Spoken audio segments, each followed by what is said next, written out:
Fidèles téléspectateurs de l'émission Débat Éducation, nous sommes encore au rendez-vous de l'éducation, un rendez-vous auquel aucun candidat du bac 2 ne doit rater, parce que le sujet que nous allons aborder les concerne essentiellement.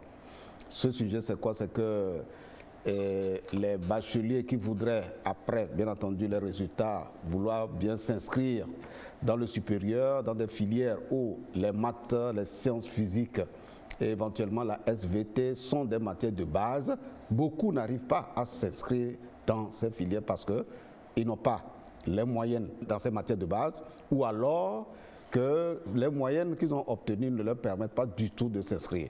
Et donc, nous voulons parler des élèves ou des futurs bacheliers des séries D et C pour l'enseignement général et les futurs bacheliers des séries F, TI, TI c'est technique industrielle, et E de l'enseignement technique.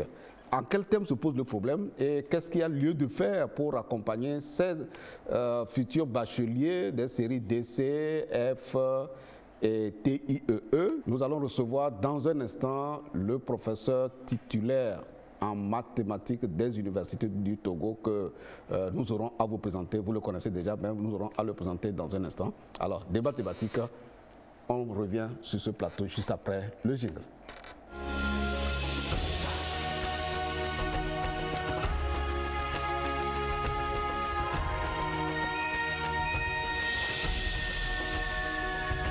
Nous avons sur ce plateau le professeur Tcharié Kokou, professeur titulaire des universités, professeur titulaire en mathématiques bien entendu des universités du Togo. Monsieur le professeur, bonsoir et merci une fois encore d'avoir répondu à notre invitation.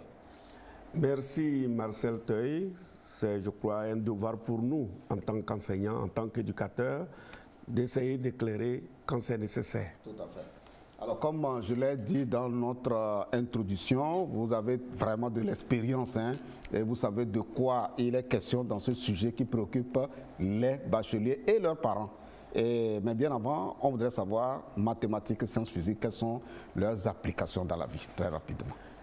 Eh bien, mon cher ami, lorsqu'on parle des applications, je crois donner juste une citation. Le président de Tunisie, Habib Bourguiba, disait en 1976, lors de l'ouverture du congrès de l'Union mathématique africaine, je cite ce qu'il disait, il dit « L'outil mathématique est devenu sans conteste indispensable à toute société moderne. » Et il ajoute « Tout se mathématise, les sciences, les techniques, l'économie, la gestion, l'information. » À partir de sa citation, je crois qu'on a répondu à cette question. Même comme nous sommes restés dans ce studio, il a fallu que les caméramens positionnent leur appareil sous un angle donné pour être sûr que l'image sera parfaite. Ils sont en train de faire les mathématiques. Bref, les mathématiques et la ménagère qui est en train de mélanger la potasse pour faire sa sauce d'agdémin ou bien de tchassé et autres. Elle est en train de faire de la mathématique. Parce qu'elle sait quelle quantité de telles choses il faut mettre, etc. Bref, la vie quotidienne, c'est la mathématique. Très bien. Alors, fidèles téléspectateurs, nous pensons qu'il n'y a plus de commentaires à faire par rapport à la réponse donnée par notre invité. Les applications des mathématiques, nous les vivons chaque jour. Il y a beaucoup de candidats, beaucoup de bacheliers qui ont fait la série D et C pour l'enseignement général, série F, T, I et E pour l'enseignement technique, qui voudraient bien s'inscrire dans des filières de l'enseignement supérieur, mais les matières de base pour qu'ils puissent avoir la chance d'être retenus, que leur dossier puisse passer, c'est les maths, les sciences physiques surtout. Les maths et les sciences physiques. Alors, pourquoi, monsieur le professeur, pourquoi ce n'est pas du tout possible, en tout cas dans certaines filières universitaires, pourquoi ce n'est pas possible à ces bacheliers de pouvoir d'avoir la chance d'être retenus? Effectivement, lorsqu'un enfant fait une série D, une série C, une série E ou série F et TI, son objectif, c'est de rentrer dans l'enseignement supérieur, soit dans une faculté des sciences, soit en agronomie, soit à l'école polytechnique des ingénieurs, etc., soit en médecine, etc. Mais il se pose un problème crucial. Avoir le bac D, le bac C ou le bac technique est une chose. Avoir de bonnes notes dans les matières scientifiques exactes qui orientent le choix en est une autre. C'est ainsi que lorsque un candidat au baccalauréat rate les mathématiques, rate les sciences physiques, il ne peut pas prétendre aller en médecine, il ne peut pas prétendre aller dans une école d'ingénieur, il ne peut que choisir une spécialité pour laquelle il ne s'était pas au départ préparé. Si un enfant rate la SVT, les maths et les physiques, il ne peut pas faire la médecine. Alors du coup, ces conditions ont été posées parce qu'on sait très bien que ces matières-là ont pour fondement les sciences exactes, la mathématique, les sciences physiques, la SVT.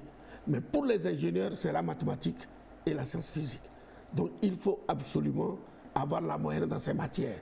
Et tout élève bachelier qui rate ces matières ne peut pas s'approcher d'une école d'ingénierie ou de l'informatique. Or aujourd'hui, l'emploi nécessite forcément la maîtrise des sciences exactes. Donc ces élèves, malheureusement, qui ont raté les mathématiques, qui ont raté les sciences physiques, ne peuvent pas s'inscrire dans certaines filières à l'université. Même s'ils obligent à s'inscrire, il mettra minimum 10 ans pour obtenir la licence. Tout à fait. Alors, je crois que vous êtes en train de comprendre la portée du problème que nous sommes en train de poser sur ce plateau. Mais les solutions vont être proposées dans cette émission. Parce que à tout problème, n'est-ce pas, il y a toujours des approches de solutions. Et une des solutions, vous allez le voir et vous allez l'entendre de la bouche de notre invité qui est sur ce plateau, parce qu'il est du domaine et c'est lui qui a trouvé l'approche de solution en attendant que les autorités prennent au sérieux ce problème pour apporter des réponses à ces enfants, pour que ces enfants ne ratent pas leur vision professionnelle, leur choix professionnel. Nous avons, dans le cadre donc, de cette émission, approché certains élèves qui sont actuellement en série D et série C. Alors, il y a certains que nous avons interviewés au lycée Gando. Alors, Gando, pour ceux qui connaissent bien le Togo, c'est dans la région des Savanes. Alors, merci à monsieur le proviseur qui a bien voulu utiliser son portable pour nous envoyer les interviews de ses élèves et aussi les élèves du lycée Tchaoudio à Sokodé. Merci aussi à monsieur le proviseur qui a bien voulu approcher ces élèves qui ont parlé et nous allons écouter certains d'entre eux. Je suis élève en terminale D. J'aimerais devenir agronome. Cela, c'est pour développer l'économie, surtout l'agriculture de notre pays. Durant l'année scolaire, j'ai eu mes notes de devoir en maths, c'était 8, en physique 6 et SVT 5. Et compo, j'ai eu en physique 8, maths 5 et SVT 4. Pour l'examen, j'aimerais avoir au moins en maths 15 et maintenant physique 18. SVT, je compte avoir 17. Je suis élève en terminale D au lycée Bangalam. Et après mon bac, j'aimerais devenir ingénieur en mécanique. Et au cours de l'année scolaire, j'ai eu à avoir comme note 4 en physique au cours du devoir et 5 aux compositions. Et en maths, j'ai eu à avoir comme 5 au devoir et 7 en composition. Pour la note d'SVT, j'ai eu à avoir 7 au devoir et 6 en composition. Et au bac 2, j'aimerais avoir comme note 15 en physique, 17 en SVT et 18 ans en maths. Je suis élève au lycée Pangala. Je suis en classe de la terminale D. J'aimerais faire la médecine après mon bac à l'université. J'aimerais faire la médecine pour sauver les vies. Au cours de l'année, j'ai eu en mathématiques 6, en SVT 8 et en physique 9. À la proposition, j'ai eu maths 4, physique 8, SVT 9. Bon, à l'examen, j'aimerais avoir 17 en SVT, 16 en maths et 18 en physique. Je fais la terminale D. J'aimerais faire la faculté des sciences et santé à l'université. J'ai eu maths 8, composition j'ai eu 10. Je compte avoir à l'examen 12 en maths. Les élèves se sont prononcés et on voit un grand écart entre ce qu'ils obtiennent actuellement comme moyenne en maths, sciences physiques, en tout cas dans les matières de base selon leur série, et ce qu'ils projettent avoir à l'examen au baccalauréat deuxième partie. Quel commentaire vous faites de ce que vous avez entendu? Vous savez, d'abord je remercie ces élèves d'avoir dit la vérité face à l'écran. Et c'est la réalité. C'est triste, mais c'est la réalité. Mais ce qui est intéressant dans cet élément, c'est la volonté. Ouais. Le fait qu'ils aient pris conscience que ce qu'ils veulent faire et les notes qu'ils ont eues, ce n'est pas compatible, ils ont promis améliorer au baccalauréat leurs notes en mathématiques, en sciences physiques et en SVT. Mais le temps est très court. Hein? Le temps est court, mais on dit souvent vouloir ses pouvoirs. Okay. Il est possible qu'ils mettent les 20 jours restants au profit et combler les lacunes. Et ça, c'est ça qui est très intéressant. Ils ont des ambitions très intéressantes. Mais malheureusement, est-ce que avec ce qu'ils ont, si c'est ça qu'ils vont avoir au baccalauréat, peuvent-ils aller vers là où leur cœur leur demande de faire? Et là, c'est là le point d'interrogation. C'est clair qu'ils ne pourront pas. Tout à fait. Ingénieur mécanique, avec ses notes, ce n'est pas possible. Agronome, avec ses notes, ce n'est pas possible. Alors, ils doivent faire un effort pour améliorer ces résultats-là au baccalauréat. En tout cas, pour les élèves qui nous suivent, je crois que vous avez écouté le conseil de notre invité, le professeur Tcharia, professeur titulaire en maths des universités du Togo. Alors, le conseil est donné à tous les élèves qui vont passer le baccalauréat série D, série C, E, F, TI, voilà, et de redoubler véritablement d'efforts s'ils veulent bien s'inscrire dans les filières qui répondent à leurs ambitions et où les mathématiques et les sciences physiques sont absolument et impérativement les bases. Alors, monsieur le professeur, alors, ce qui nous surprend, c'est qu'il y a quand même que les NES Datapamé forment quand même des professeurs qui maîtrisent la pédagogie, l'andragogie, les bases académiques pour amener les élèves des séries D et C, des collèges, parce que c'est pas, ils n'enseignent pas au lycée, des collèges, parce qu'il faut bien faire ces matières au collège avant d'aller au lycée.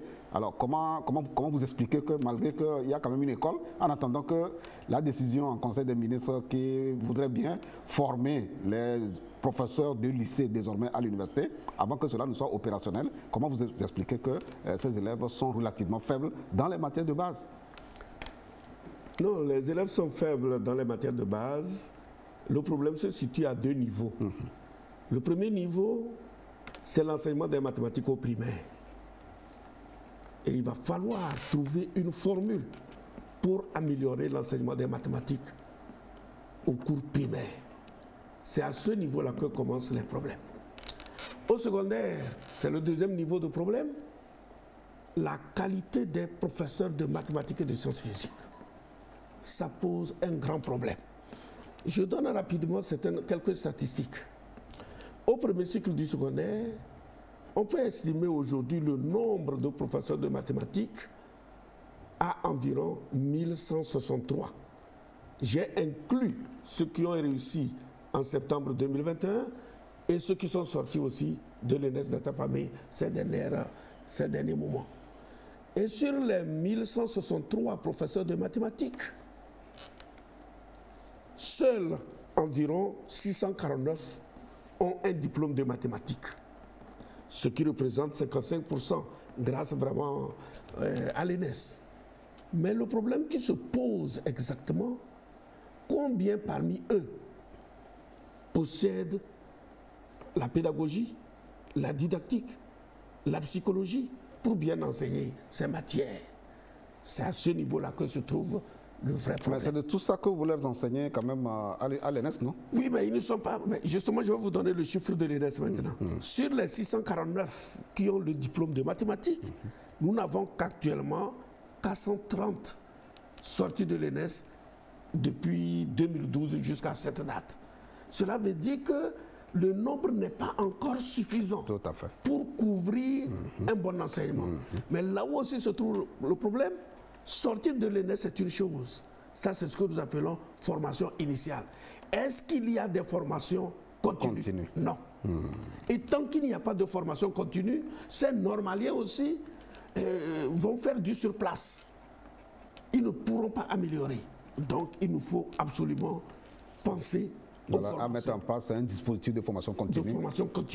Pour les professeurs de mathématiques. Voilà. Tout à fait. Donc, pour les ENS, effectivement, l'ENS depuis 2012 fournit des professeurs, mais ils ne sont qu'actuellement environ 430 depuis 2012 à cette date, sur 1163 professeurs qui enseignent au collège, ça ne représente pas un pourcentage énorme. Tout à fait. Voilà. Et maintenant, au niveau du secondaire, au niveau du secondaire, au niveau du lycée, d'abord, il n'y a même pas de formation en pédagogie, en didactique ou quoi que ce soit. On les prend directement de l'université. Voilà, on les prend directement de l'université. Enseigner au lycée.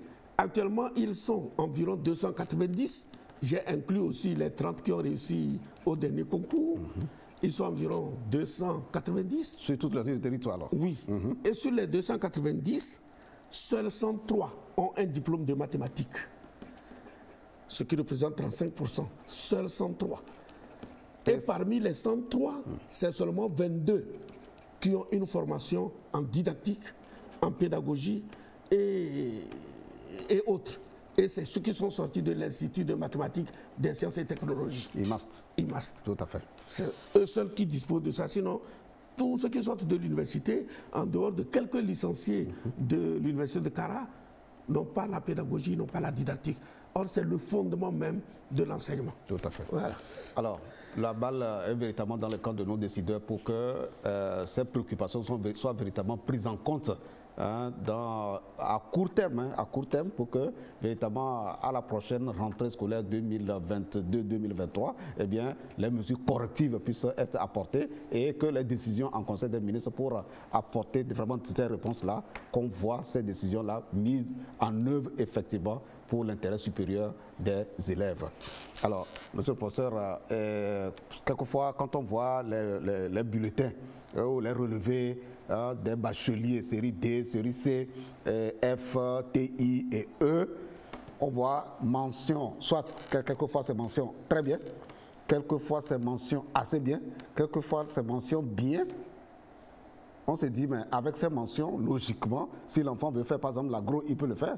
Logiquement, si l'enfant veut faire la médecine, il peut faire la médecine. Mais il semble que ce n'est pas toujours vrai. Oui, ce n'est pas toujours vrai parce que nous, les parents d'élèves, nous avons l'habitude de regarder seulement la moyenne générale.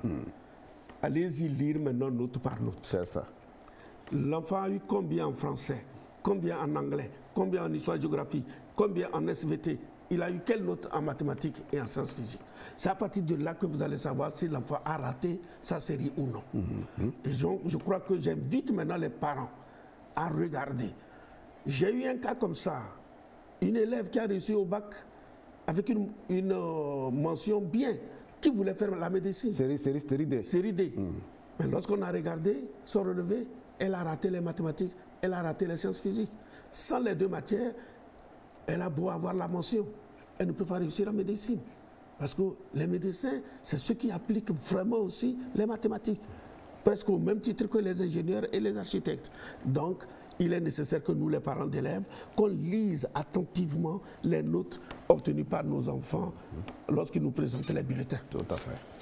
Alors, comme nous l'avons dit, un fidèle téléspectateur, nous voulons alerter avant même que les enfants ne passent l'examen du baccalauréat deuxième partie. On veut alerter les élèves, on veut alerter les autorités éducatives qui sont au niveau décisionnel. On veut aussi alerter, n'est-ce pas, les parents d'élèves pour qu'ils prennent conscience et qu'ils voient dans quelle mesure accompagner leurs enfants pour réussir s'ils veulent bien s'inscrire dans des filières où les maths et les sciences physiques sont des matières de base. Absolument, il faudrait que quelque chose véritablement soit fait. Et une des solutions, c'est ce que vous êtes en train de voir sur notre écran. Pourquoi une année préparatoire pour les bacheliers des séries D et C? Avant toute chose, je voulais poser une question clé à notre invité. Est-ce que dans nos deux universités, il existe une année préparatoire? Université de Lomé et Université de Kara? Non. Non. Dans aucune des universités, il n'existe une année préparatoire. Mais pourtant, ce n'est pas que les propositions ont manqué. Moi, en ma qualité de membre du conseil scientifique et pédagogique de la Fac des sciences, en 2015, quand je voyais la chose venir, j'ai dit, mais est-ce qu'il ne faut pas créer une année préparatoire? Pour donner vraiment la chance, aux enfants qui réussissent très jeunes au baccalauréat, mais qui malheureusement ont raté les matières fondamentales. Et que l'enfant fait cette année préparatoire avant d'être admis à la faculté ou dans une école d'ingénieurs, etc. Mais ça n'a pas fait l'objet d'attention. Ça n'a pas fait l'objet d'attention. C'était en 2015. Si vous rencontrez le doyen de la Fac des sciences de l'époque, vous lui posez la question, il va vous confirmer que j'ai proposé cette idée-là, mais qui n'a pas été prise en compte. Donc dans aucune de nos universités, il n'existe d'année préparatoire. Alors si ça n'existe, l'année préparatoire n'existe dans aucune université, quand même il faut que les initiatives privées soient prises pour vraiment donner la chance à ces enfants. Est-ce qu'il y a des initiatives dans ce sens? Oui. Vous savez, l'Institut de mathématiques, des sciences et technologies, initié par la Société des sciences et mathématiques du Togo, a été obligé d'initier une année préparatoire. Même c'est à l'université, en 2016, que nous avons proposé l'ouverture d'un master professionnel d'enseignement de mathématiques aux côtés du master de recherche. Malgré que le dossier est allé là où il faut aller, ça n'a pas vu le jour. Et l'Institut de mathématiques, des sciences et technologies, je dis bien initié par la Société des sciences mathématiques du Togo, a introduit et la formation des professeurs de mathématiques pour l'enseignement. Pour le lycée. Pour le lycée, des professeurs de sciences physiques avec pédagogie et didactique également pour les lycées. Et nous avons initié aussi une année préparatoire. Cette année préparatoire a été autorisée par le ministère de l'Enseignement supérieur en novembre 2021. Tout à fait. Alors, fidèles téléspectateurs, vous comprenez que le problème est très sérieux. Et heureusement, le professeur Thiarier, comme il le dit, il est passé par le biais de l'IMAST, Institut des sciences et mathématiques, pour instituer l'année préparatoire. Alors, nous avons rencontré deux apprenants qui sont sortis de l'année de cet institut, où après leur bac série D, ils ont passé un an pour remonter leur niveau en maths et sciences physiques.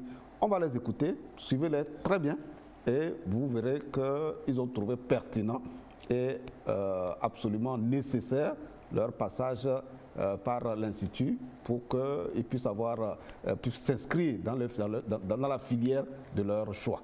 On va suivre ces apprenants. Mes moyennes en maths, physique et SVT, elles n'étaient pas très bonnes. Donc j'avais eu une note supérieure égale à 10 au bac.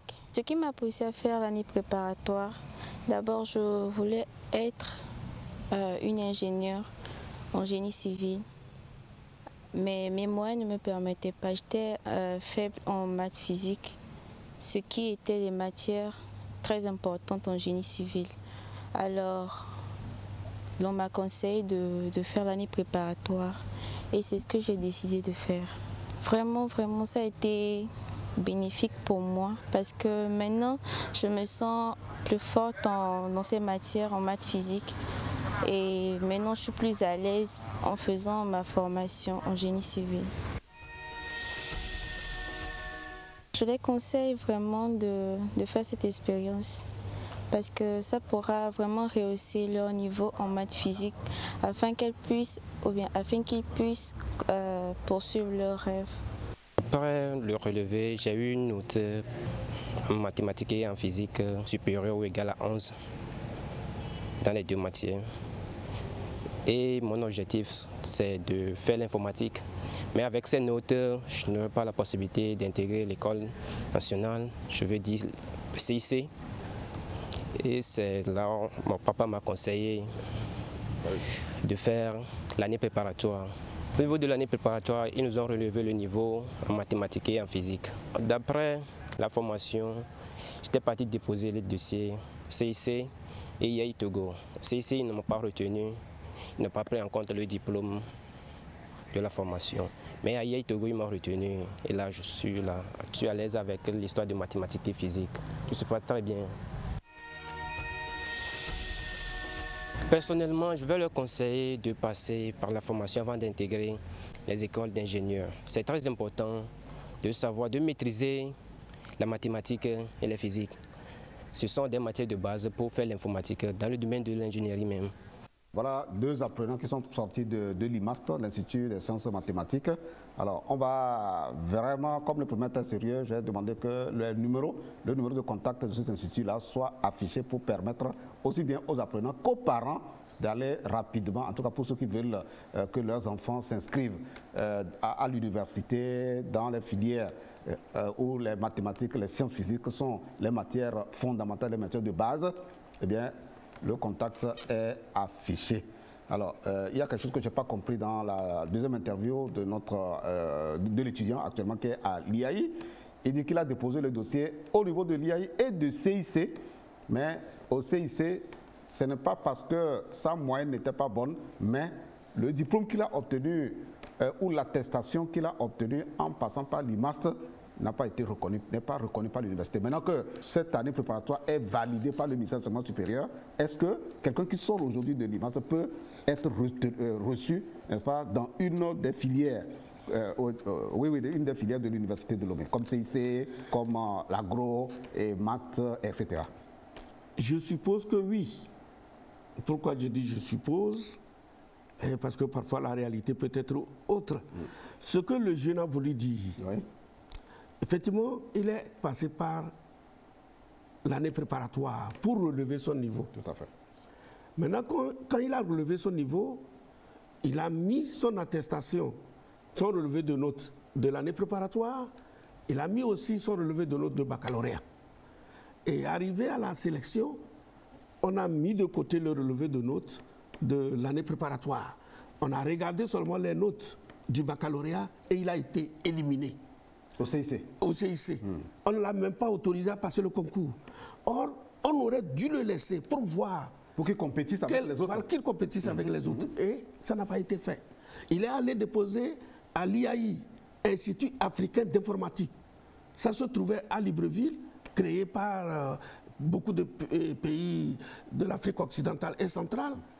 Et après, on a décentralisé pour que chaque pays ait ça. C'est l'une des plus grandes institutions d'informatique. Mais il est allé là-bas, on a accepté son dossier, il a passé le concours, il a réussi.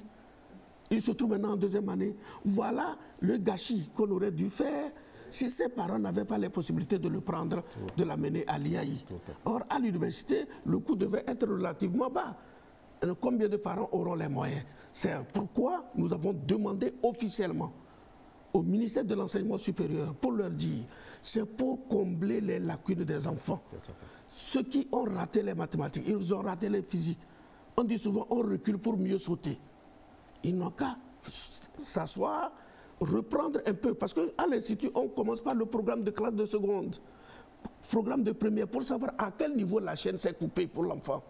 Et donc, pour ma part, je suppose qu'avec cette autorisation du ministère de l'Enseignement supérieur, pour les années à venir, si nous formons déjà en année préparatoire, on doit les accepter et concourir avec les autres et savoir ils ont amélioré oui ou non. Sinon, c'est du gâchis pour notre pays. Effectivement. Voilà. Effectivement.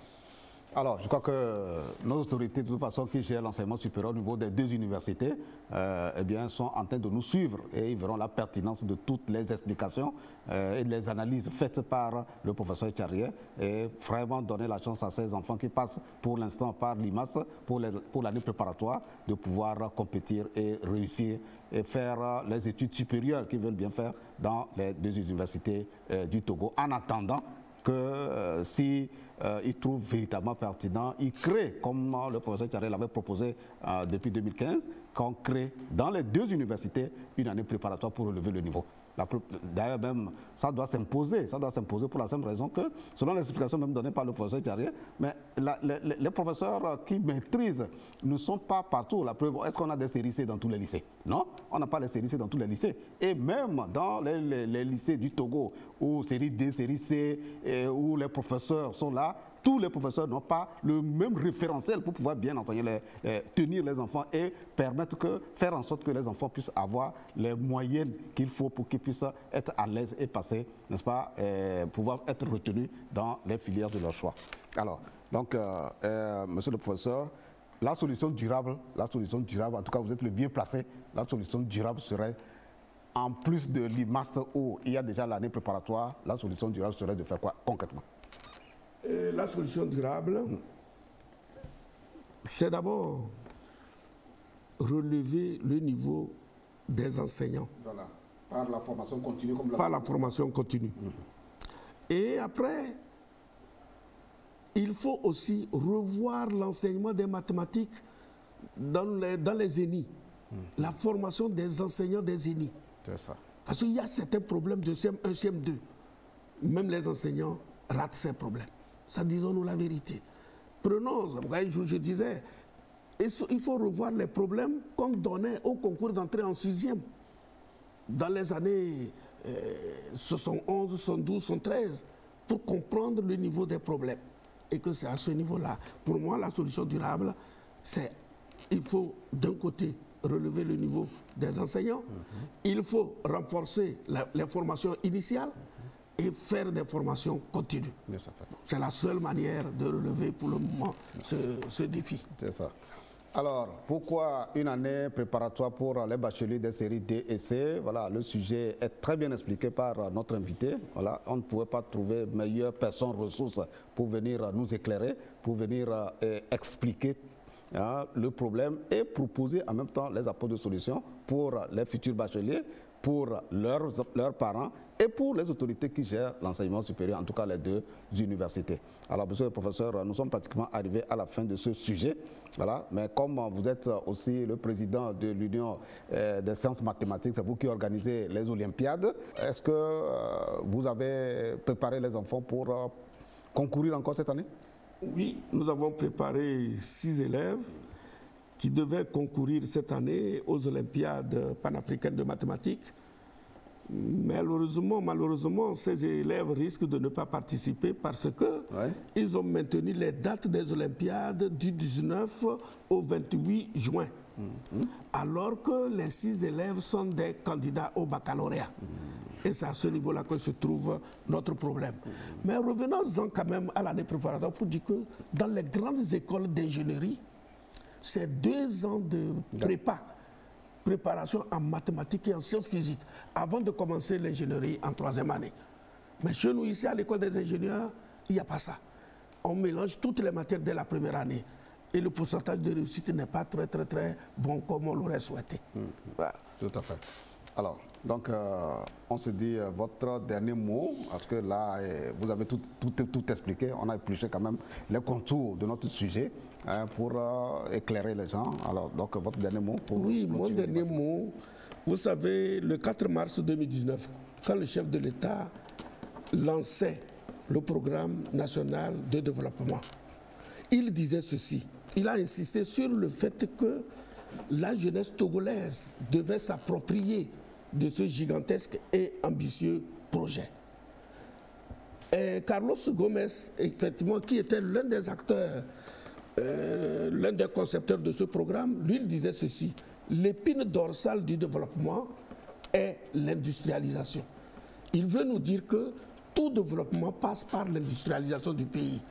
Est-ce qu'on peut industrialiser un pays sans les ingénieurs, sans les techniciens supérieurs? Peut-on avoir les ingénieurs et les techniciens supérieurs sans maîtriser les mathématiques et les sciences physiques? Je crois que tout se retrouve là-bas. Il y a aussi la plateforme industrielle de Ditikopé. Si nous ne faisons pas attention, c'est les étrangers qui vont venir travailler dans ces gigantesques et ambitieux projets que le chef de l'État est en train de nous amener. Donc pour ma part, je demande tout simplement à Mondenebo, je demande à la jeunesse togolaise, n'ayez pas peur d'affronter votre destin en maîtrisant les mathématiques. Si vous voulez être au rendez-vous du développement de demain, alors aimez les mathématiques. N'ayez pas peur de ces matières. Lancez-vous dans cette matière et vous comprendrez plus tard que les portes vous seront ouvertes. C'est ça. Alors, chers jeunes qui sont en classe de terminale D, C, TI, F et E, comme disent les journalistes, no comment. Nous n'avons plus de commentaires à faire à la conclusion donnée et à l'appel lancé par notre invité. Sur ce, nous bouclons le débat thématique ce jour. Nous allons ouvrir la rubrique Actu Éducation. En disant merci à notre invité, monsieur le professeur, vraiment merci de nous avoir nourris, de nous avoir éclairés, de nous avoir expliqué tout ce qu'on avait besoin de savoir sur l'importance de l'année préparatoire.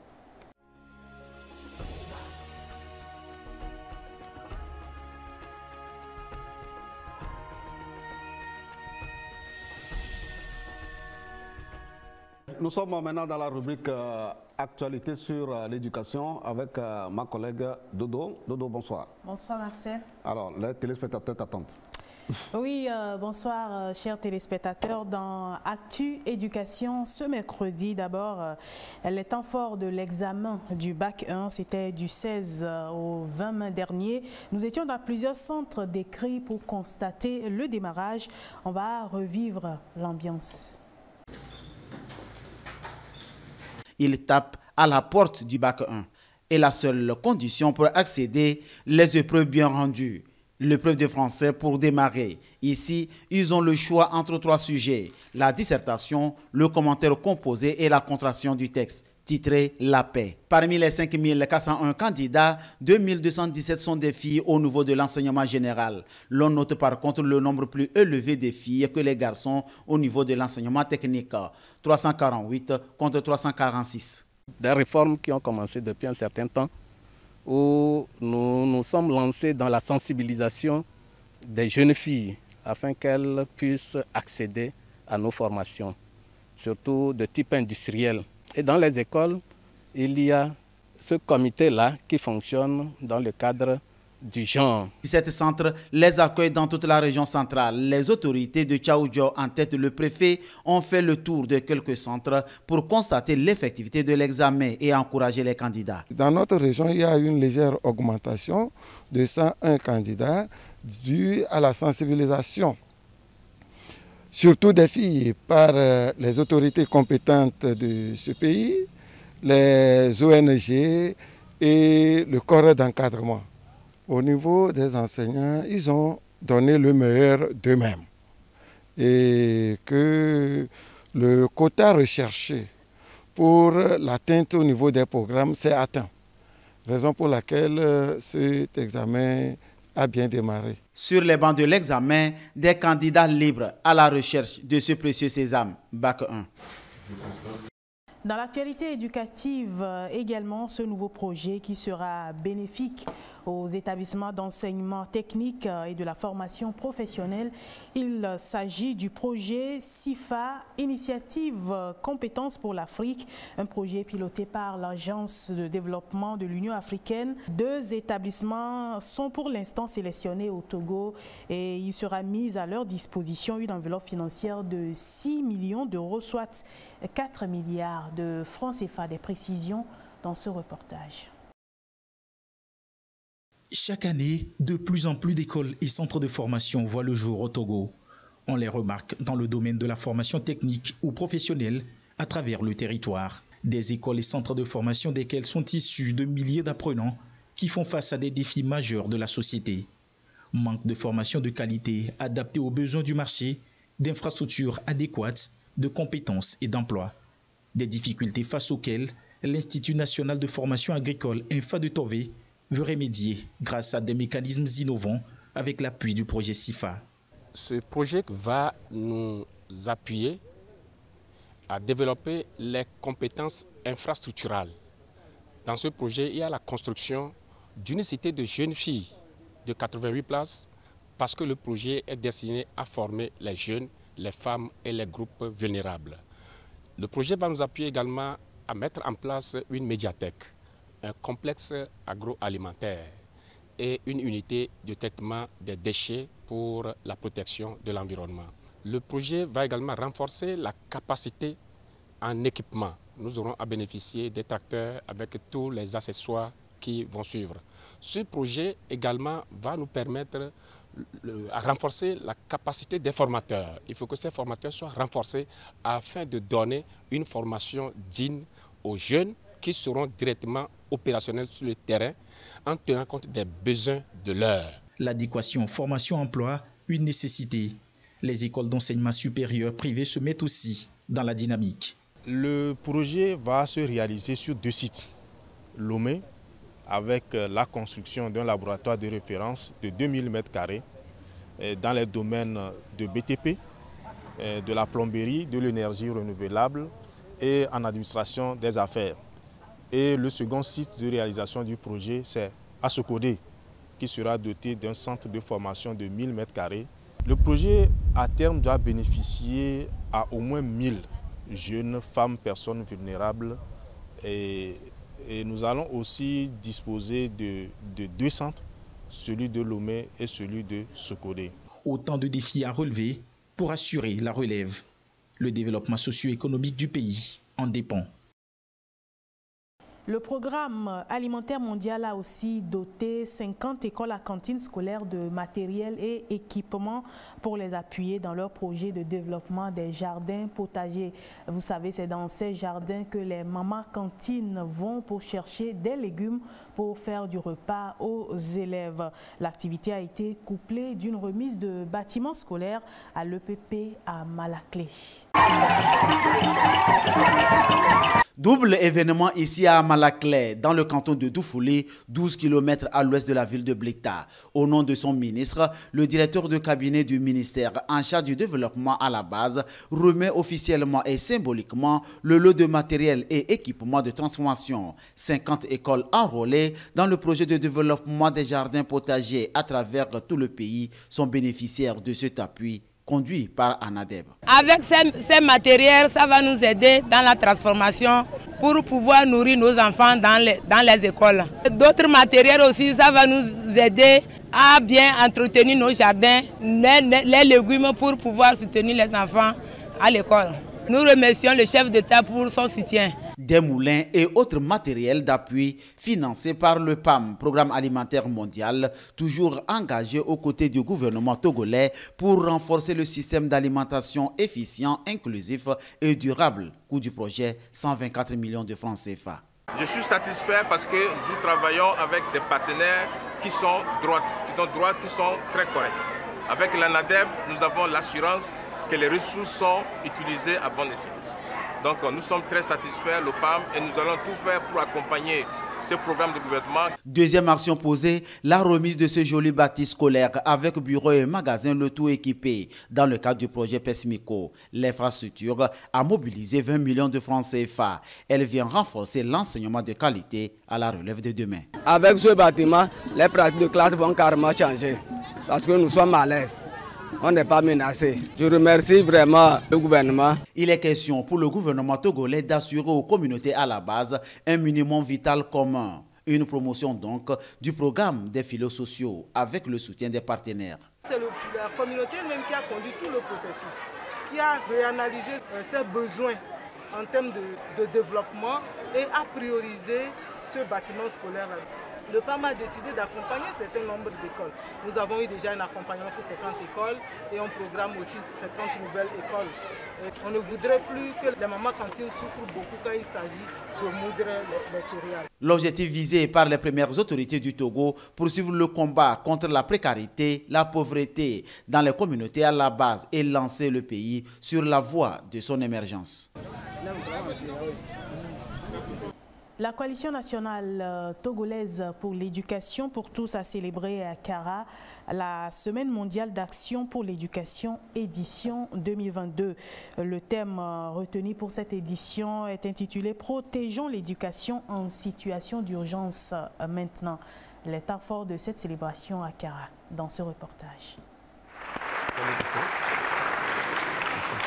C'est un événement célébré chaque année dans le monde. Le thème pour l'année 2022 de la Semaine mondiale d'action pour l'éducation est « Protégeons l'éducation en situation d'urgence maintenant ». La Semaine mondiale d'action pour l'éducation nous a sensibilisés, voire mobilisés par rapport aux situations d'urgence qui peuvent momentanément arrêter l'éducation et la formation des enfants. Nous venons de célébrer ou de clôturer l'événement qu'est la SMAE, la Semaine mondiale d'action pour l'éducation édition 2022. Nous disons le premier objectif, c'est de rappeler aux autorités de l'éducation les besoins éducatifs des enfants ou des apprenants en général et ceux des filles et des enfants handicapés en particulier. Deuxième objectif, nous avons identifié un certain nombre de difficultés que rencontre notre système éducatif et surtout l'impact de la Covid-19 sur le système éducatif. Qu'est-ce que l'État a pu faire et qu'est-ce qu'il reste encore à faire? Parce que malgré les efforts de l'État soutenus par les acteurs associatifs et financiers, techniques et financiers, eh bien, beaucoup reste à faire. C'est ce qui renforce la coalition dans sa ferme conviction de renforcer enfin, le plaidoyer. Le plaidoyer des enfants où ils identifient comme éléments perturbateurs les grèves récurrentes des enseignants et notamment celles que nous avons connues cette année. J'ai été très sensible. Notre engagement, c'est tout d'abord sensibiliser les parents à former leurs enfants d'abord au niveau de la sexualité et aussi les sensibiliser à envoyer les enfants à l'école, à ne pas faire de différence entre les filles, les garçons, les enfants handicapés et non handicapés. Et surtout, leur parler, leur éduquer dans le sens de ne pas sortir dans la rue quand les enseignants sont en grève.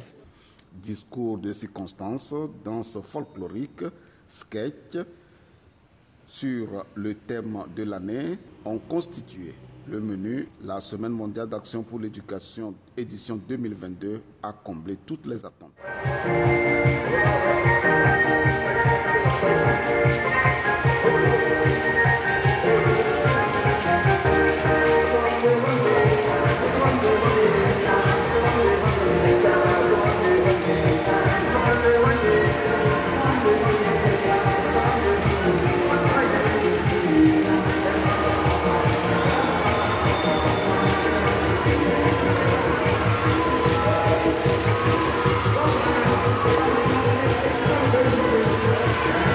Thank you.